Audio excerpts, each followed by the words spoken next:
बिना गलती की सजा।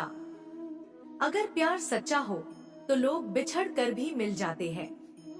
नित्या की शादी को लगभग 1 साल भी नहीं हुए थे और उसका तलाक हो गया। नित्या के घर वालों ने जबरदस्ती नित्या की शादी करवा दी थी। शादी के कुछ 3 महीने बाद ही उसके पति राकेश का व्यवहार बदल गया। वो नित्या से हमेशा झगड़ा ही करता रहता था। राकेश एक कंपनी में काम करता था और रोज शाम को देरी से घर आता था, क्योंकि ऑफिस के बाद वो दारू पीने के लिए रुक जाता था।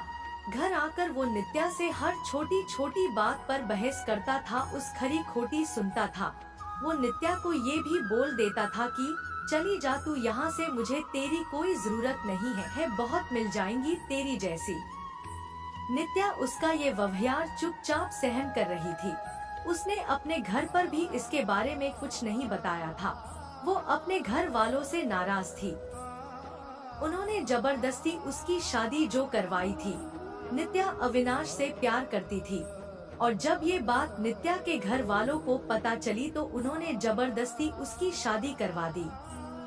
अविनाश उस वक्त कुछ नहीं कर पाया, क्योंकि नित्या के पापा ने अविनाश के खिलाफ पुलिस कंप्लेन कर दिया था कि वो नित्या को परेशान करता है और इसी कारण वो कुछ दिनों के लिए जेल में था। ये सब के बारे में नित्या को नहीं पता था। नित्या अपनी शादीशुदा जिंदगी में बहुत परेशान थी।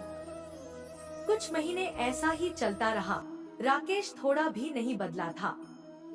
फिर नित्या ने सोचा कि अब वो और उस रिश्ते में नहीं रह सकती और उसने राकेश से तलाक लेना का फैसला कर लिया और फिर उनका तलाक हो गया। तलाक के बाद नित्या ने अपने मम्मी पापा को सब कुछ बता दिया और उन्होंने नित्या को बहुत डांटा कि क्या हो गया था ऐसा कि तलाक ले लिया, अब क्या करेगी, कहाँ जाएगी, कौन करेगा इससे शादी। ये सब सुनकर नित्या ने उनके साथ रहने से इनकार कर दिया। वो एक छोटी सी कंपनी में काम करने लगी और कंपनी द्वारा दिए गए घर में रहती थी। उसे कभी कभी अविनाश की बहुत याद आती थी, लेकिन उसने अविनाश से कभी संपर्क करने की कोशिश नहीं किया। वो सोचती थी कि अब उसे किसी पर बोझ नहीं बनना। वो अपने पैरों पर खड़ा होना चाहती थी। वो अपना पूरा समय अपने काम को देती थी। उसका काम इतना अच्छा था कि 4 महीनों में ही उसका प्रमोशन हो गया और वो अपने डिपार्टमेंट की हेड बन गई।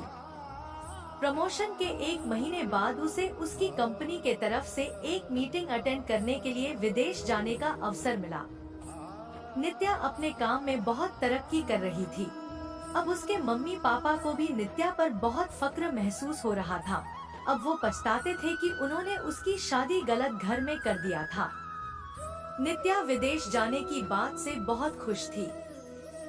4 दिन बाद की उसकी टिकट थी। उसे कुछ खरीदारी भी करनी थी। फिर वो अपने ऑफिस के पास एक मॉल में गई। उसे कपड़े और कुछ मेकअप का सामान लेना था। वो मॉल में घूम रही थी, कपड़े देख रही थी।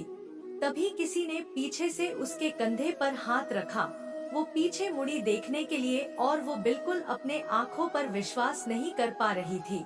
वो इंसान और कोई नहीं अविनाश था। नित्या उसे देखती रह गई। उस समझ नहीं आया कि वो अविनाश से क्या बात करे। अविनाश नित्या को देखकर बहुत खुश हुआ। दोनों के आंखों में आंसू के साथ खुशी भी थी। अविनाश ने पूछा, तुम यहाँ अपने पति के साथ हो क्या? नित्या उससे नजरें चुराते हुए बोली, नहीं। अविनाश ने पूछा, कैसी हो? नित्या उससे बात नहीं करना चाहती थी। वो नहीं चाहती थी कि अविनाश को पता चले कि उसका तलाक हो गया है और अब वो अकेले रहती है। अविनाश उससे पूछे जा रहा था। उसने बोला, कुछ बोलो। नित्या वहाँ से जाने लगी। उसने अविनाश को बोला कि मुझे तुमसे कोई बात नहीं करनी, तुम चले जाओ। अविनाश उसके पीछे पीछे जाने लगा। उसने कहा, मेरी बात तो सुन लो एक बार। फिर भी नित्या नहीं रुकी। फिर अविनाश ने कहा, तुम्हें मेरी कसम है, बस एक बार रुक के मेरी बात सुन लो। फिर नित्या क्या करती? आखिर उसके दिल में अभी भी अविनाश के लिए प्यार था, तो वो रुक गई। फिर अविनाश ने कहा कि कहीं बैठकर बात करते हैं। फिर वो दोनों मॉल के एक रेस्टोरेंट में गए। अविनाश ने उससे पूछा, कैसी हो? वो बोली, ठीक हूँ। अविनाश ने उसके पति के बारे में पूछा कि वो कैसा है, तुम्हारा ध्यान रखता है ना। नित्या चुप थी। अविनाश ने बोला, क्या हुआ, तुम चुप क्यों हो, कुछ बोलो, तुम्हें कोई परेशानी तो नहीं है ना। नित्या बोली, मेरा तलाक हो गया है। अविनाश को ये सुनते ही एक उम्मीद की किरण दिखने लगी। उसने पूछा, कब और क्यों। नित्या ने उसे सब बताया।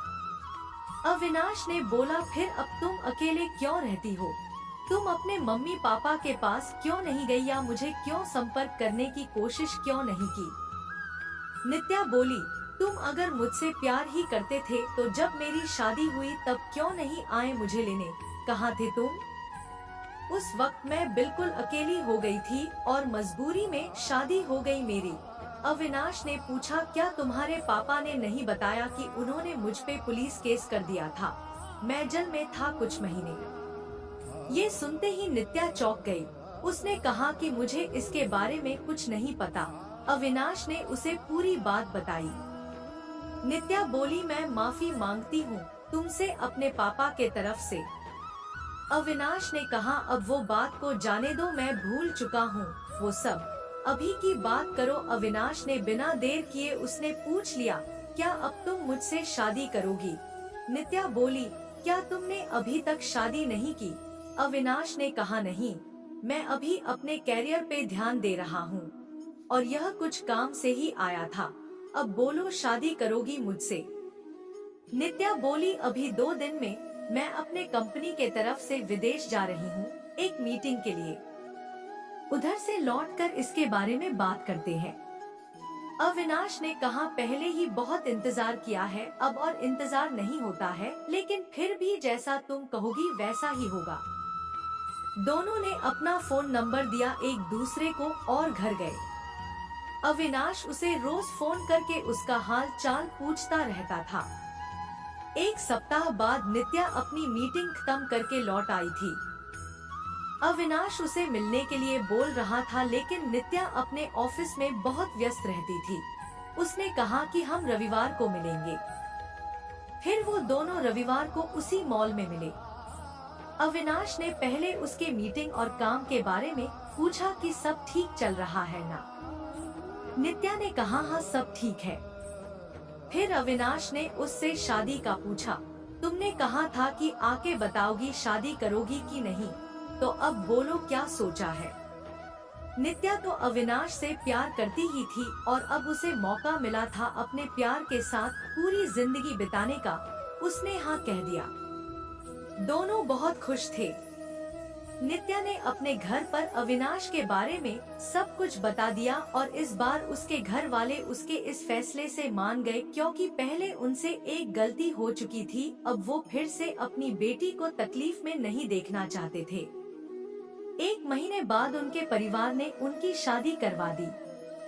अविनाश ने अपना खुद का एक बिजनेस स्टार्ट किया था, तो अब नित्या उसके साथ उसके बिजनेस में हाथ बटाती थी और वो दोनों खुशी खुशी हमेशा के लिए एक साथ हो गए।